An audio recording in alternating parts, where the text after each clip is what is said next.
నమస్తే సార్. నమస్తే అమ్మా. సార్, కల్కి సినిమాకి కల్కి పీఠాధిపతి లీగల్ నోటీసులు పంపారు.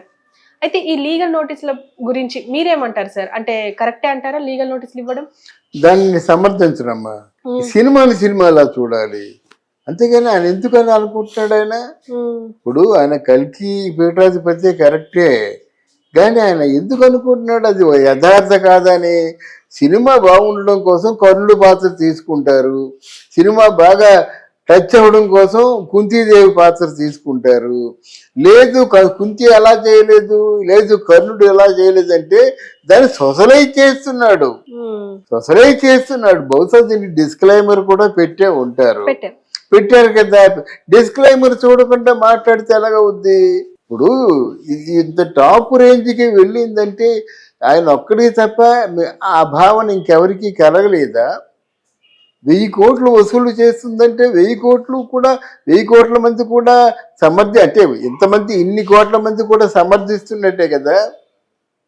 అందువల్ల మరి నాకెందుకో ఆ భావన కరెక్ట్ కాదు. సినిమా అలా దయచేసి చూడండి. సినిమా ఉధృతంగా వెళ్ళి తెలుగు చలనచిత్ర పరిశ్రమ తాలూకు స్థాయిని పెంచే పరిస్థితిలో మీరు లాంటి విషం జల్లే ప్రయోగాలు చేయకండి. అందులో ఆయన ఒక మాట మాట్లాడారు. ఎందుకంటే సనాతన ధర్మాన్ని ఇలా మీరు కాలక్షేపం చేయడానికి వాడుకోవడం కరెక్ట్ కాదు అని చెప్పేసి కూడా అన్నారు. మీరేమంటారు? సనాతన ధర్మాన్ని మంట కలిపేస్తున్నారండి. ఈ దేశం అంతా కళ్ళు మూసుకున్నారా వీళ్ళు? సినిమాల్లోనే కనిపించాయి సనాతన ధర్మాలు. ఏదో అందంగా కథ అల్లుకున్నాడు, ఆ కథనేమో అందరూ ఆదరించారు. సరైన పాత్రధారులు అమితాబ్ బచ్చన్, కమల్ హాసన్ లాంటి వాళ్ళు కూడా దీన్ని సహకరించారు. ఈ తెలుగు చిత్ర పరిశ్రమ తాలూకు వైభవం ప్రపంచం అంతా ప్రాకింది. ఇప్పుడు నీకు వచ్చిన ఇబ్బంది ఏమిటి? రామాయణాలన్నీ ఒకలా ఉన్నాయా? భారతాలన్నీ ఒకలా ఉన్నాయా? దీని మీద పరిశోధన చేసి చెప్పబోయే బాగుంటుంది. భారతంలో ఉన్న లోపాన్ని చెప్పండి, భారతంలో ఉన్న చిన్న కథల మాట ఏమిటో చెప్పండి, రామాయణ మర్మాల గురించి చెప్పండి. మీ అనుభవం మాకు ఉపయోగపడుతుంది.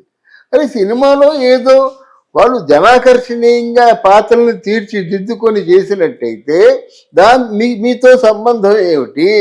అందుకే కదా డిస్క్లైమర్లో నాకు తెలిసిన సమాచారం మేరకు నేను ఏదో చెప్తున్నానని చెప్పుకుంటారు. వాళ్ళు విధేయతగా ప్రార్థిస్తారు. మీరు వచ్చి ఖండన చేయడం ఏంటి? మీరు శాసించడం ఏంటి? సినిమానే చూడాలండి. మాల పిల్లలు ఆ రోజు మాలలందరూ కూడా సపోర్ట్ చేసి చేయబట్టి సరిపోయింది. మా మాల పిల్ల మాలను తీస్తామంటే ఎలాగవుద్ది? గొల్లభామ సినిమాని గొల్లలందరూ ఎదురు తిరిగి థియేటర్లు పగలు కొడితే ఎలాగవుతుంది?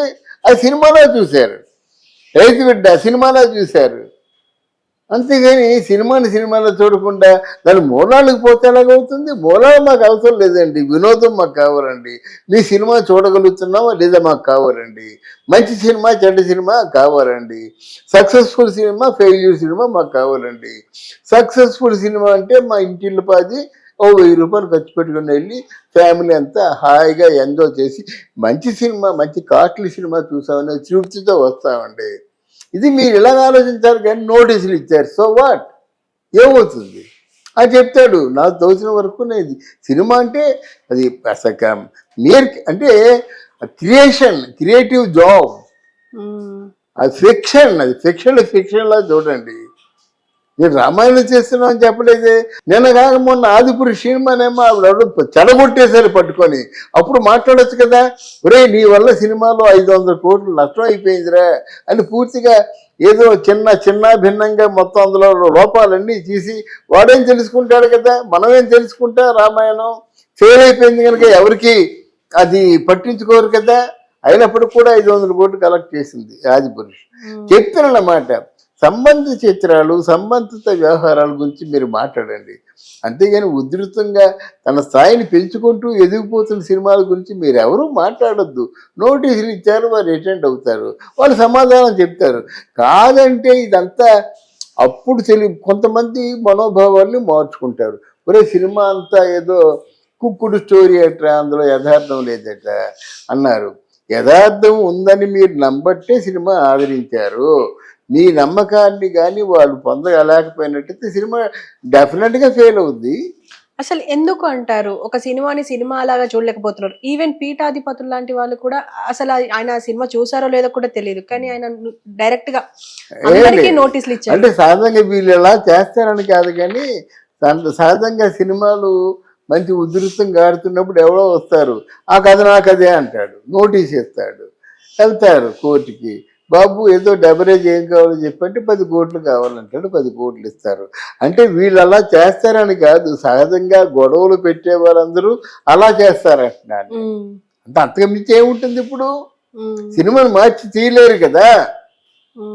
ఒకవేళ కల్కి 2 మీ ఇష్ట ప్రకారం చేస్తామని చెప్పినట్టయితే, వాళ్ళు చెప్పిన కథ నచ్చినట్టయితే, వీళ్ళు సినిమా తీసినట్టయితే, వీళ్ళు లాభాలు వచ్చినట్టయితే, అప్పుడు వాళ్ళకి ఏదో కొంత ఇస్తారు. తటస్థంగా మీకు ఏం కావాలంటే 1 కోటి 2 కోట్లు కావాలి అంటే వీళ్ళు ఇస్తారన్నమాట. అందుకోసం తప్ప దీంట్లో ఏముంది, వేరే ఏముంది, కారణాలు ఏమి ఉండవు, డబ్బుల కోసమే. అంటే ఈ మిగతా గొడవ పెట్టేవాళ్ళు వీళ్ళు అలాంటి వాళ్ళు నాకు తెలిసి చెప్తున్నాను.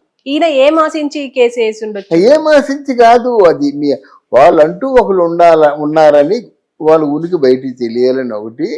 రెండోది బాగా సక్సెస్ఫుల్గా రన్ అవుతుంది కనుక నెక్స్ట్ కోర్టులు తేల్చుకున్నప్పుడు కోర్టు వరకు మీరు వెళ్తే, లేదా నేరుగా వెళ్ళిపోతారు. ఎందుకంటే బాబు మీరు మమ్మల్ని ఆశీర్వదించాలి కానీ మీరు శాసించకూడదని చెప్తారు, ఏదో ముడుపు చెల్లించుకుంటారు, వాళ్ళకి ఇష్టమైతే ఒప్పుకుంటారు, అంతే.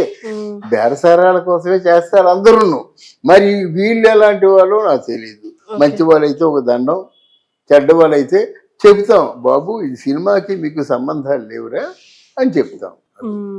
అంటే ఇప్పుడు కావాలనే సక్సెస్ అయింది కాబట్టే మూవీ, అందుకే ఇప్పుడు కేసులు వస్తున్నాయి, కానీ ఒకవేళ ఇది ఫ్లాప్ అయ్యింటే దీని జోలికి రాకపోతుండే అంటారా? అంతేనమ్మా, డబ్బున్నోడిని అడుగుతాడమ్మా. ఇప్పుడు ఏదో పొరపాటు మాట్లాడాడు, పెద్ద మంచి ఒక 3 కోట్ల కారు కింద పడిపోయాడు, ఎవడో పట్టేస్తారు, పట్టుకొని 3 కోట్లు అంటే కనీసం 1 కోటి ఇవ్వకపోతాడు, కనీసం 50 లక్షలనే ఇవ్వకపోతుంటే అనుకుంటాడు. వాడు మామూలు డొక్కు కారు పెట్రోల్ వేయించుకొని డబ్బులు లేక అరకొర పెట్రోల్ వేయించుకొని గుద్దాడు అనుకోండి, అంటే ఏం చేస్తాడు, వాడిని శుభ్రంగా చావగొట్టి వదిలేస్తాడు.